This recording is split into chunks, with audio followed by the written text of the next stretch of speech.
I don't like this color. It looks like I'm going to a job interview.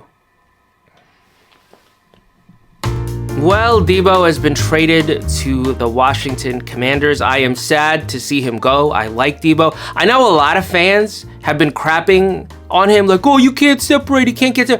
What the hell do you think is going to happen if they run you up the middle for 4 years? What do you think? What would Tyreek Hill look like if they kept running him up the? Oh, Justin Jefferson, run him up the middle for 4 years. Let's see how much separation he gets. That's why Deebo asked out in the first place, like several years ago. I did think we should have traded him at that time for a first-round pick. 49er fans were holding up for a top 10 pick. 49er fans have this tendency to overvalue our players. But yeah, I thought we should have traded him at that time for a late first, whatever the Jets were offering, middle first, late first, whatever. I would have taken it. 5th round in 2025 sounds fair to me. I will continue rooting for Deebo. I like, especially in that division, right? With the Cowboys and the Eagles, they are an easy, as far as I'm concerned, the Washington Commanders are 49ers East. That's 49ers East as far as I'm concerned. Deebo, Jaden Daniels, Cliff Kingsbury, Adam Peters, those are all likable people. So I'll be rooting for 49ers East, the Washington Commanders.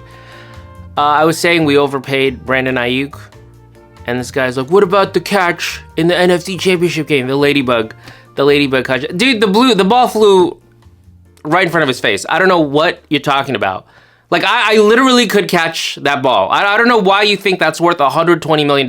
The ball bounces off a defender's helmet and it is right in front of his face, and you think he deserves $120 million for that catch? I could have caught that ball. Like, literally 99.9% of NFL, excluding Ronnie Bell. Ronnie Bell probably would have, who knows? Let's leave Ronnie Bell out of this. 99% of NFL receivers make that play. 95% of college receivers make that play. And I would venture to guess 50% of you watching this right now could catch a ball that was right in front of your face. So do I think that's worth $120 million? No, I don't. J Mill and Susan were talking about their family. J Mill's dad correctly evaluated Joe Montana versus Steve Young. Susan's talking about her husband who passed. My condolences. I don't know exactly when that happened, but my condolences. I will say this, since we're talking about family, my dad had like the worst takes. My dad thought John Taylor was better than Jerry Rice. Like, he had no concept that the whole defense was set up to stop Jerry Rice. So he thought John Taylor was better than Jerry Rice. He thought Derek Lavelle. I don't know how many of you remember Derek Lavelle. He thought Derek Lavelle was better than Ricky Watters. I said, he's not better than Ricky Watters. What are you talking about? And he thought Michael Jordan was overrated. So my dad has the worst takes ever. All right, here's my review of Genesis. It is my favorite book from the Bible. Ends on a little bit of a cliffhanger. If it were me, I would have ended Genesis after Noah's story. After the Great Flood, I think it would have been a natural endpoint for the first book. But they decided to do it this way. It wasn't originally broken up like this. It was around sometime in the 2nd and 3rd century BC, after Alexander the Great, but before Julius Caesar.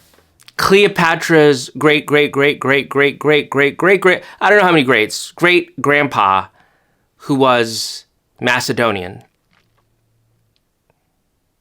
We kind of just call them Greek today, but at the time they were distinct.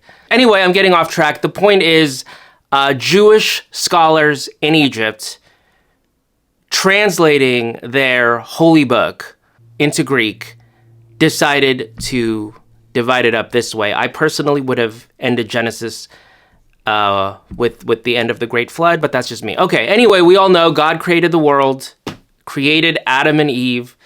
Everything was good. Just don't eat from the tree of knowledge. Can you do that for me? Just don't eat from the tree of knowledge. Well, serpent shows up tempts Eve. Who is the serpent? Nobody knows. There is some debate about that. Some people equate the serpent with Satan. Some people go an extra step and equate those three, the serpent, Satan, Lucifer, as like one thing. Some earlier traditions kind of didn't view it that way. They just viewed it as like a talking animal, a deceiver, a trickster type of thing. Whatever, she ate the fruit, gave some to Adam. They're cast out of paradise. They do have a bunch of kids. Two of them, Cain and Abel, make offerings to God. God prefers Abel's offering, and Cain loses it. All right, Cain totally overreacts. Even God is like, yo, Cain, like, calm down, okay? Do better next time, all right?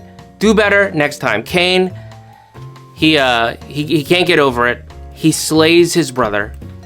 He slays his brother. He not only slays his brother, he lies to God. God is like, hey, where's Abel?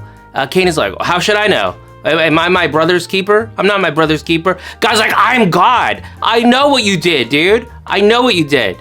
So God gets mad. He sends Cain off. But honestly, can I say this? For what Cain did, he got off really easy. He's having a better life than I am, okay? He went off, got married, had kids, and everything was fine. So honestly, Cain is having a better life than I am. Eventually, we get to Noah, who is Adam's great-great-great-great-great-great-great-grandson, give or take a couple of greats. And humanity at this time is wicked. God gets mad. He wipes them out with the flood. He spares Noah, right? Tells him to build the ark. At this stage, they also mention the Nephilim, the mysterious Nephilim.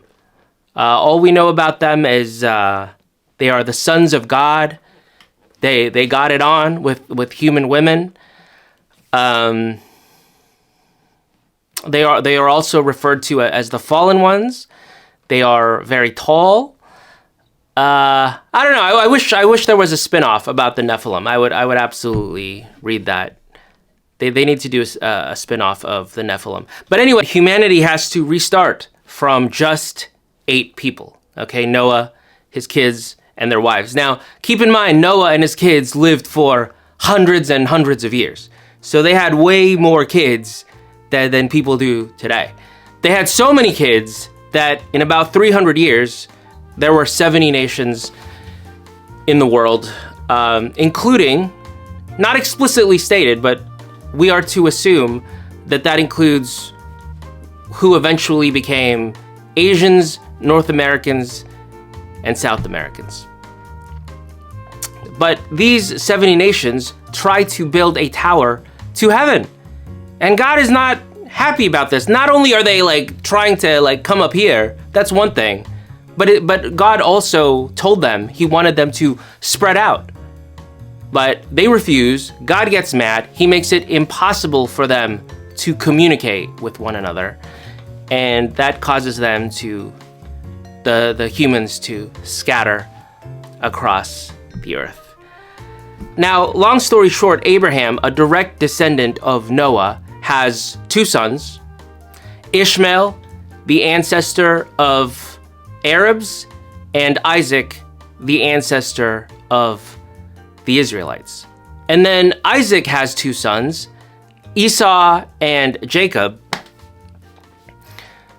And in the most convoluted chapters of the Bible, like I still don't get it, to be honest with you. I don't get it. Somehow, some way, through a series of increasingly complex events that I cannot follow, Jacob becomes Israel. And his 12 sons become the ancestors of the 12 tribes of Israel. And Jacob lives to the ripe old age of 147.